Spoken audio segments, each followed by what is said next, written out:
Bailey's Bookshelf, Season 2, Dracula, by Bram Stoker, narrated by R.J. Bailey. If you like what I do, please consider buying me a coffee at buymeacoffee.com/R.J. Bailey. For business inquiries, please contact robertjbailey@gmail.com or tweet @RJBailey. Chapter 6. Mina Murray's Journal.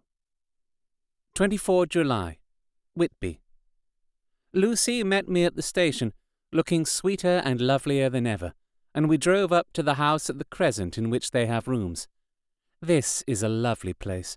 The little river, the Esk, runs through a deep valley, which broadens out as it comes near the harbour. A great viaduct runs across, with high piers, through which the view seems somehow further away than it really is. The valley is beautifully green, and it is so steep that when you are on the high land on either side, you look right across it, unless you are near enough to see down. The houses of the old town, the side away from us, are all red-roofed and seem piled up one over the other anyhow, like the pictures we see of Nuremberg. Right over the town is the ruin of Whitby Abbey, which was sacked by the Danes, and which is the scene of part of Marmion, where the girl was built up in the wall. It is a most noble ruin, of immense size, and full of beautiful and romantic bits. There is a legend that a white lady is seen in one of the windows. Between it and the town there is another church, the parish one, round which is a big graveyard, all full of tombstones. This is, to my mind, the nicest spot in Whitby, for it lies right over the town, and has a full view of the harbour, and all up the bay to where the headland, called Kettleness, stretches out into the sea. It descends so steeply over the harbour that part of the bank has fallen away, and some of the graves have been destroyed. In one place, part of the stonework of the graves stretches out over the sandy pathway far below. There are walks, with seats beside them, through the churchyard, and people go and sit there all day long, looking at the beautiful view and enjoying the breeze. I shall come and sit here very often myself and work. Indeed, I am writing now, with my book on my knee, and listening to the talk of 3 old men who are sitting beside me. They seem to do nothing all day but sit up here and talk. The harbour lies below me, with, on the far side, one long granite wall stretching out into the sea, with a curve outwards at the end of it, in the middle of which is a lighthouse. A heavy sea wall runs along outside of it. On the near side, the sea wall makes an elbow crooked inversely, and its end too has a lighthouse. Between the 2 piers there is a narrow opening into the harbour, which then suddenly widens. It is nice at high water, but when the tide is out, it shoals away to nothing, and there is merely the stream of the Esk running between banks of sand, with rocks here and there. Outside the harbour, on this side, there rises for about half a mile a great reef, the sharp edge of which runs straight out from behind the south lighthouse. At the end of it is a buoy with a bell, which swings in bad weather, and sends in a mournful sound on the wind. They have a legend here that when a ship is lost, bells are heard out at sea. I must ask the old man about this. He is coming this way. He is a funny old man. He must be awfully old, for his face is all gnarled and twisted like the bark of a tree. He tells me that he is nearly 100, and that he was a sailor in the Greenland fishing fleet when Waterloo was fought. He is, I am afraid, a very sceptical person, for when I asked him about the bells at sea and the White Lady at the Abbey, he said very brusquely, "I wouldn't fash mysel' about them, miss. Them things be all wore out. Mind, I don't say that they never was, but I do say that they wasn't in my time. They be all very well for comers and trippers and the like, but not for a nice young lady like you. Them feet folks from York and Leeds that be always eating cured herrings and drinking tea and looking out to buy cheap jet would be creed out. I wonder mysel' who'd be bothered telling lies to them. Even the newspapers, which is full of fool talk." I thought he would be a good person to learn interesting things from, so I asked him if he would mind telling me something about the whale fishing in the old days. He was just settling himself to begin, when the clock struck 6, whereupon he laboured to get up, and said, "I must gang againwards home now, miss. My granddaughter doesn't like to be kept waiting when the tea is ready, for it takes me time to crammel aboon the grease, for there be a many of 'em, and miss, I lack belly timber sairly by the clock."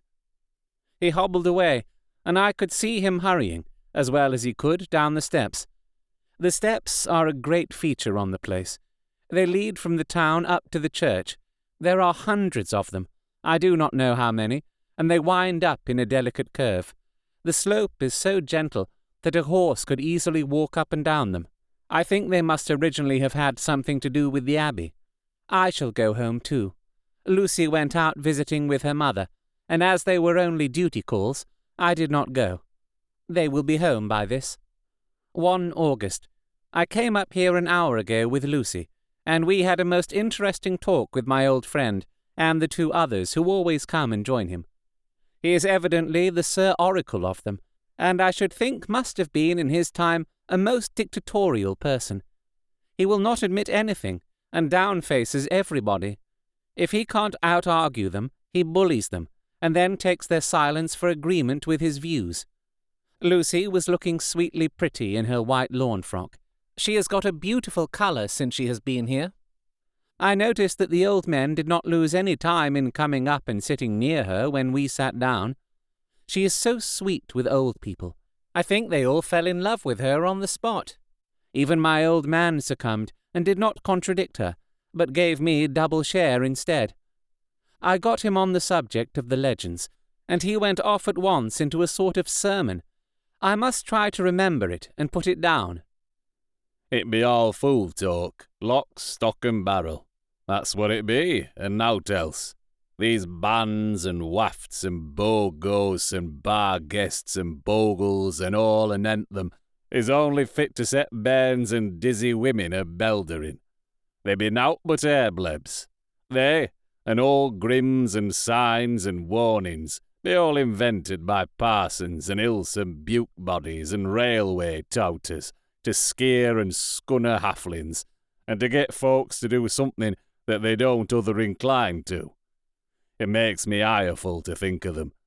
Why, it's them that, not content with printing lies on paper and preaching them out of pulpits, does want to be cutting them on the tombstones. Look here all around you in what art you will. All them steens, holding up their heads as well as they can out of their pride, is a cant, simply tumbling down with the weight of the lies wrote on them. Here lies the body, or sacred to the memory, wrote on all of them, and yet in nigh half of them there bean't no bodies at all, and the memories of them bean't cared a pinch of snuff about, much less sacred. Lies all of them, nothing but lies of one kind or another. My Gog, but it'll be a quare scowdiment at the day of judgment when they come tumbling up in their death sarks, all duped together and trying to drag their tombstains with them to prove how good they was. Some of them trimling and dithering with their hands that dozened and slippy from lying in the sea that they can't even keep their grup of them. I could see from the old fellow's self-satisfied air, and the way in which he looked round for the approval of his cronies, that he was showing off, so I put in a word to keep him going. "Oh, Mr. Swales, you can't be serious. Surely these tombstones are not all wrong?" "Yabblins! There may be a poorish few not wrong, saving where they make out the people too good, for there be folk that do think a barn bowl be like the sea, if only it be their own. The whole thing be only lies. Now look you here, you come here a stranger, and you see this kirkgarth." I nodded, for I thought it better to assent, though I did not quite understand his dialect. I knew it had something to do with the church. He went on, "And you can say that all these steens be aboon folk that be happened here, snod and snog?" I assented again. "Then that be just where the lie comes in. Why, there be scores of these lay beds that be tomb as old Dunn's backer box on Friday night." He nudged one of his companions, and they all laughed. And my gog, how could they be otherwise? Look at that one. The aftest abaft the beer bank. Read it. I went over and read. Edward Spensley, Master Mariner, murdered by pirates off the coast of Andres, April 1854, A.30. When I came back, Mr. Swales went on. Who brought him home, I wonder, to hap him here? Murdered off the coast of Andres? And you considered his body lay under? Why, I could name ye a dozen whose bones lie in the Greenland seas above. He pointed northwards. Or where the currents may have drifted them. There be the steens around ye. You can, with your young eyes, read the small print of the lies from here. This Braithwaite Lowry, I knew his father, lost in the Lively off Greenland in 20. Or Andrew Woodhouse, drowned in the same seas in 1777. Or John Paxton, drowned off Cape Farewell a year later. Or old John Rawlings, whose grandfather sailed with me, drowned in the Gulf of Finland in 50. Do you think that all these men will have to make a rush to Whitby when the trumpet sounds?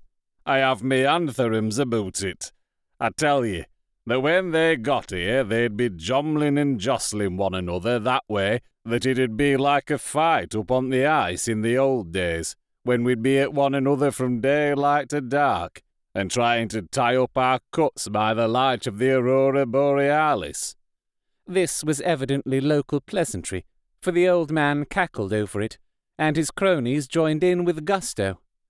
But, I said, surely you are not quite correct, for you start on the assumption that all the poor people, or their spirits, will have to take their tombstones with them on the Day of Judgment. Do you think that will be really necessary? Well, what else be they tombstones for? Answer me that, miss. To please their relatives, I suppose. To please their relatives, you suppose? This, he said, with intense scorn.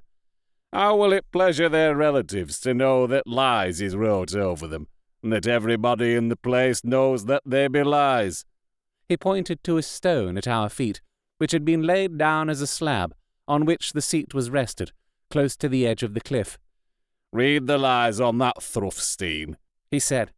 The letters were upside down to me, from where I sat, but Lucy was more opposite to them, so she leant over and read, Sacred to the memory of George Cannon, who died in the hope of a glorious resurrection on July 29, 1873, falling from the rocks at Kettleness. This tomb was erected by his sorrowing mother to her dearly beloved son. He was the only son of his mother, and she was a widow. Really, Mr. Swales, I don't see anything very funny in that. She spoke her comment very gravely and somewhat severely. You don't see out funny? But that's because you don't gwam the sorrowing mother was an hellcat that hated him because he was a crooked. A regular lamiter he was, and he hated her so that he committed suicide in order that she mightn't get an insurance she put on his life.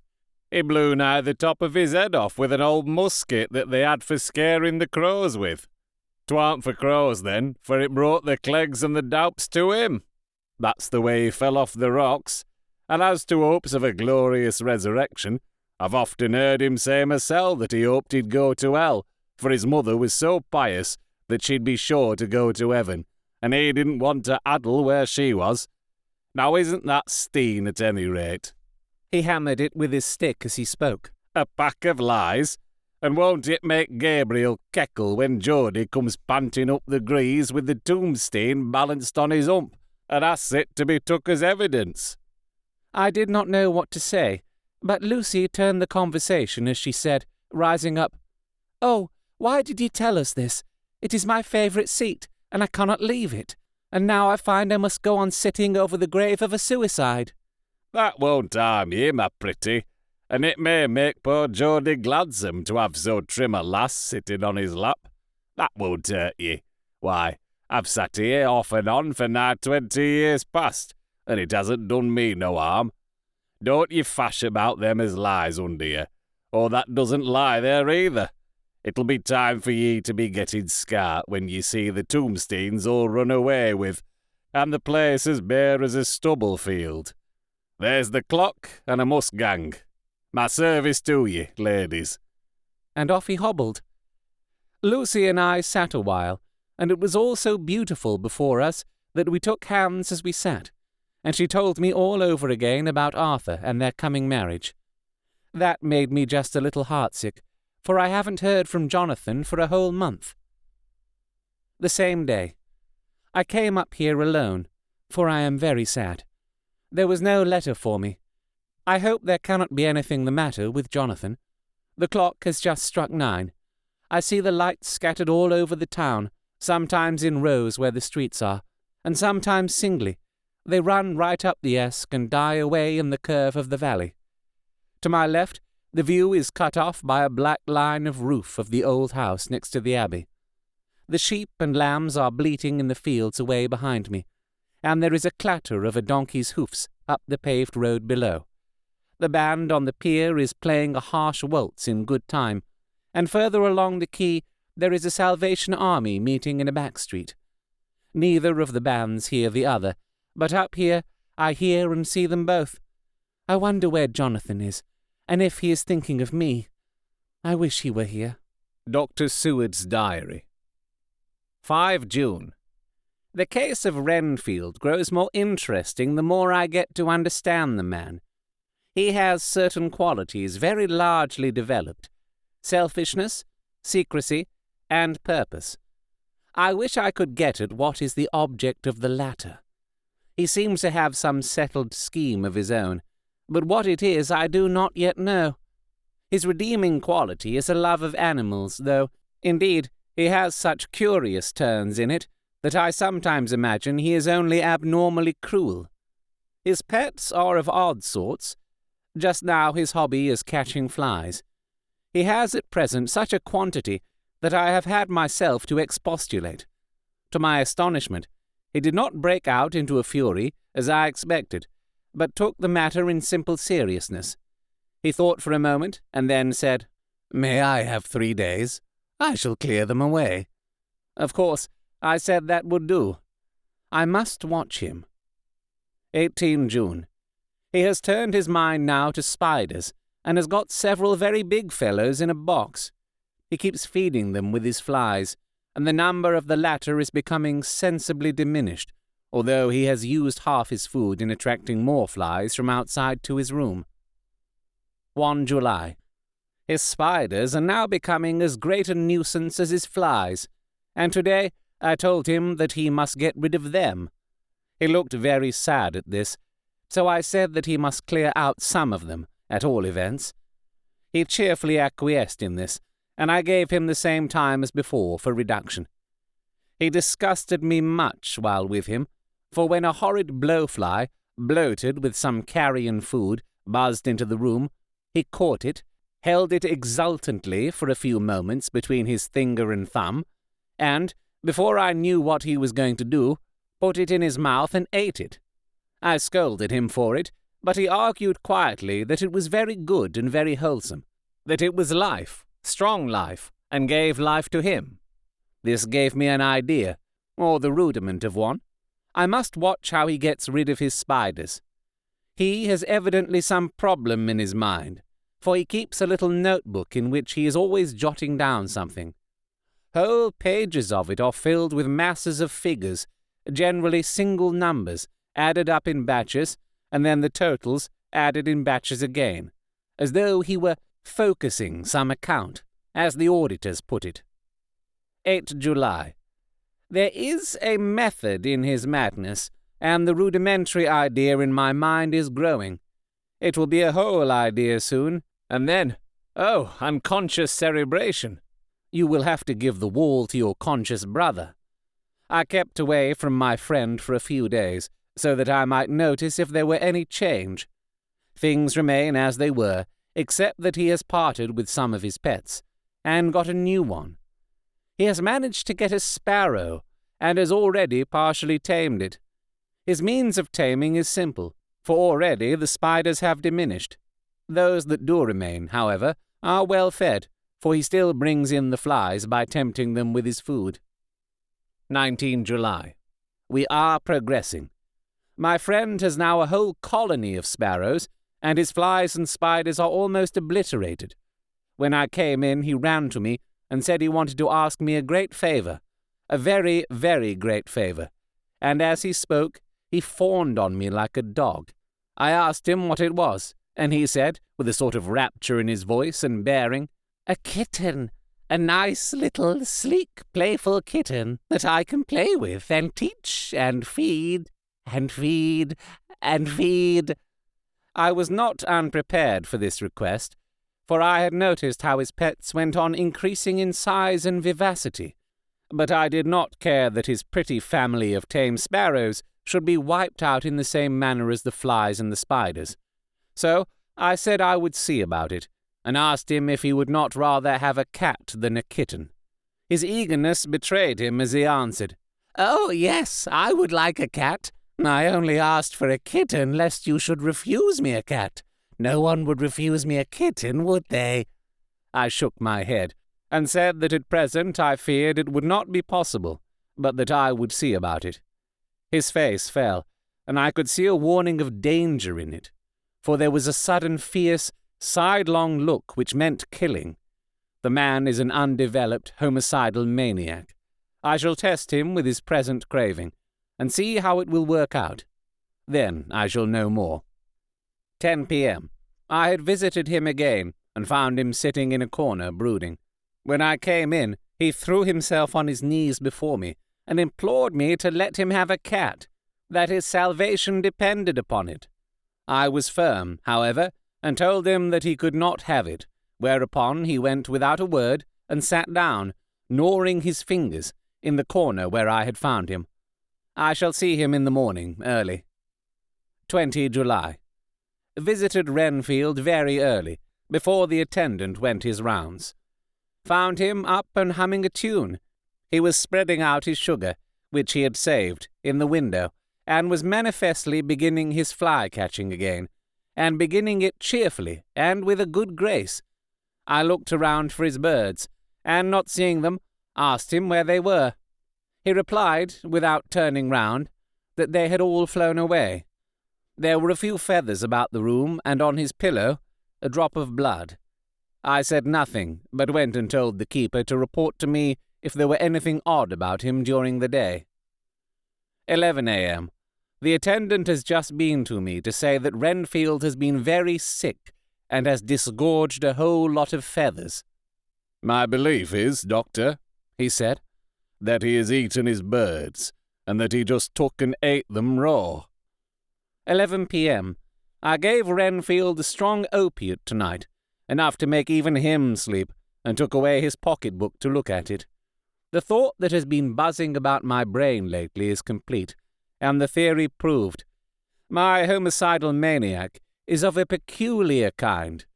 I shall have to invent a new classification for him, and call him a zoophagous, life-eating maniac. What he desires is to absorb as many lives as he can, and he has laid himself out to achieve it in a cumulative way. He gave many flies to one spider, and many spiders to one bird, and then wanted a cat to eat the many birds. What would have been his later steps? It would almost be worth while to complete the experiment. It might be done if there were only a sufficient cause. Men sneered at vivisection, and yet look at its results today. Why not advance science in its most difficult and vital aspect, the knowledge of the brain? Had I even the secret of one such mind, did I hold the key to the fancy of even one lunatic, I might advance my own branch of science to a pitch compared with which Burden-Sanderson's physiology or Ferrier's brain knowledge would be as nothing, if only there were a sufficient cause. I must not think too much of this, or I may be tempted. A good cause might turn the scale with me, for may not I too be of an exceptional brain, congenitally? How well the man reasoned! Lunatics always do within their own scope. I wonder at how many lives he values a man, or if at only one. He has closed the account most accurately, and today begun a new record. How many of us begin a new record with each day of our lives? To me, it seems only yesterday that my whole life ended with my new hope, and that truly I began a new record. So it will be until the great recorder sums me up and closes my ledger account, with a balance to profit or loss.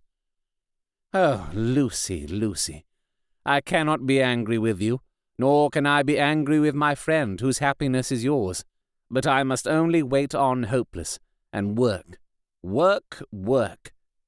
If I only could have as strong a cause as my poor mad friend there, a good, unselfish cause to make me work, that would be indeed happiness. Mina Murray's Journal, 26 July. I am anxious, and it soothes me to express myself here. It is like whispering to one's self and listening at the same time.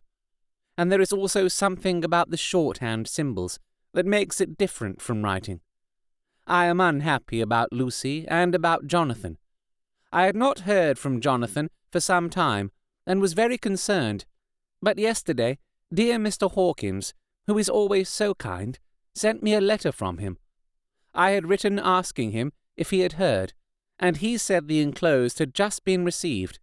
It is only a line dated from Castle Dracula, and says that he is just starting for home. That is not like Jonathan. I do not understand it, and it makes me uneasy. Then, too, Lucy, although she is so well, has lately taken to her old habit of walking in her sleep. Her mother has spoken to me about it, and we have decided that I am to lock the door of our room every night. Mrs. Westenra has got an idea that sleepwalkers always go out on roofs of houses and along the edges of cliffs, and then get suddenly wakened and fall over with a despairing cry that echoes all over the place. Poor dear, she is naturally anxious about Lucy, and she tells me that her husband, Lucy's father, had the same habit, that he would get up in the night and dress himself and go out, if he were not stopped. Lucy is to be married in the autumn, and she is already planning out her dresses, and how her house is to be arranged. I sympathize with her, for I do the same, only Jonathan and I will start in life in a very simple way, and shall have to try to make both ends meet. Mr. Holmwood, he is the Honourable Arthur Holmwood, only son of Lord Godalming, is coming up here very shortly, as soon as he can leave town, for his father is not very well, and I think dear Lucy is counting the moments till he comes. She wants to take him up to the seat on the churchyard cliff, and show him the beauty of Whitby. I dare say it is the waiting which disturbs her. She will be all right when he arrives. 27 July. No news from Jonathan. I am getting quite uneasy about him, though why I should, I do not know. But I do wish that he would write, if it were only a single line. Lucy walks more than ever, and each night I am awakened by her moving about the room. Fortunately, the weather is so hot that she cannot get cold, but still, the anxiety and the perpetually being wakened is beginning to tell on me, and I am getting nervous and wakeful myself. Thank God, Lucy's health keeps up. Mr. Holmwood has been suddenly called to Ring to see his father, who has been taken seriously ill. Lucy frets at the postponement of seeing him, but it does not touch her looks.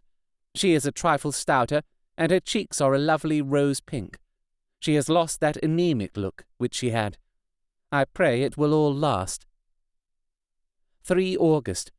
Another week gone, and no news from Jonathan, not even to Mr. Hawkins, from whom I have heard. Oh, I do hope he is not ill. He surely would have written. I look at that last letter of his, but somehow it does not satisfy me. It does not read like him, and yet it is his writing. There is no mistake of that.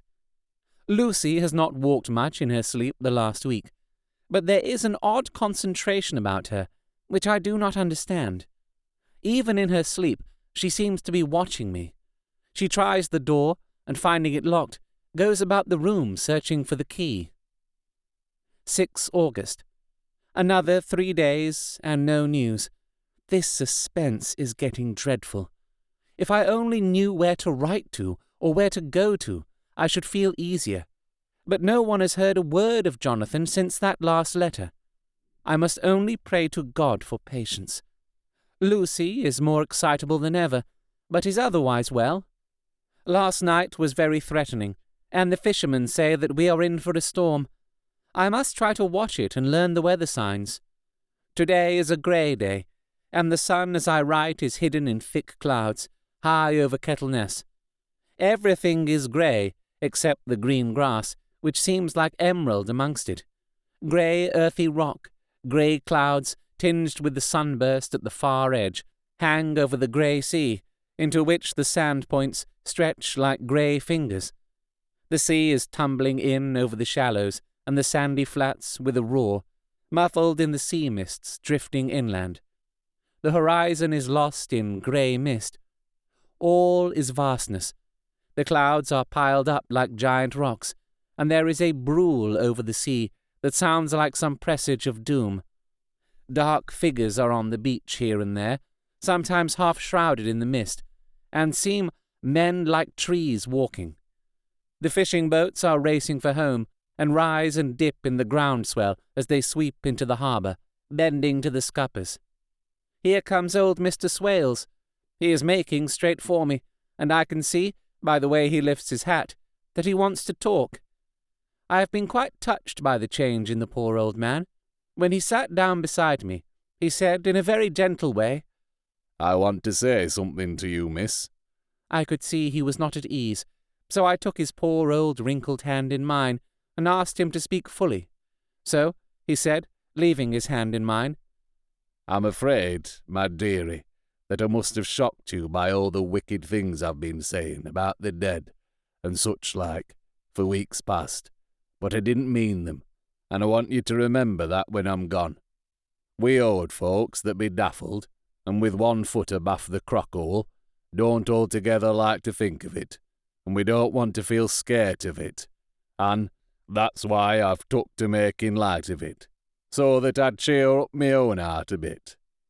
But, Lord love you, miss, I ain't afraid of dying, not a bit. Only I don't want to die if I can help it. My time must be nigh at hand now, for I be old, and 100 years is too much for any man to expect, and I'm so nigh it that the old man is already whetting his scythe. You see, I can't get out of the habit of caffing about it all at once. The chaffs will wag as they used to. Some day soon, the angel of death will sound his trumpet for me. But don't ye duel and greet me, dearie," for he saw that I was crying. "If he should come this very night, I'd not refuse to answer his call. For life be, after all, only a waiting for something else than what we're doing, and death be all that we can rightly depend on. But I'm content, for it's coming to me, my dearie, and coming quick. It may be coming while we be looking and wondering. Maybe it's in that wind out over the sea that's bringing with it loss and wreck and sore distress and sad hearts. Look, look," he cried suddenly. "there's something in that wind and in the host beyond that sounds and looks and tastes and smells like death. It's in the air. I feel it coming. Lord, make me answer cheerful when my call comes." He held up his arms devoutly and raised his hat. His mouth moved as though he were praying. After a few minutes' silence, he got up, shook hands with me, and blessed me, and said good-bye and hobbled off. It all touched me, and upset me very much. I was glad when the Coast Guard came along, with his spyglass under his arm. He stopped to talk with me, as he always does, but all the time kept looking at a strange ship.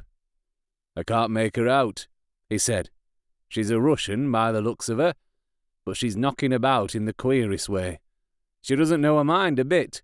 She seems to see the storm coming, but can't decide whether to run up north in the open or to put in here. Look there again. She is steered mighty strangely, for she doesn't mind the hand on the wheel. Changes about with every puff of wind.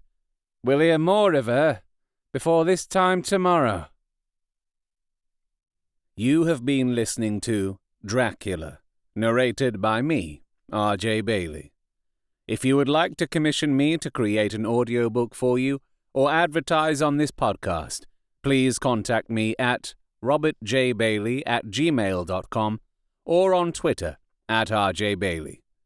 This book will also be available to buy without all this podcasting waffle. If this was a live recording at a free event and you thought, "Hey, I'd like to buy that guy a decaf oat milk latte after the show," you can do so at buymeacoffee.com/RJ Bailey. All donations go towards making next season's audiobook, and literally coffee.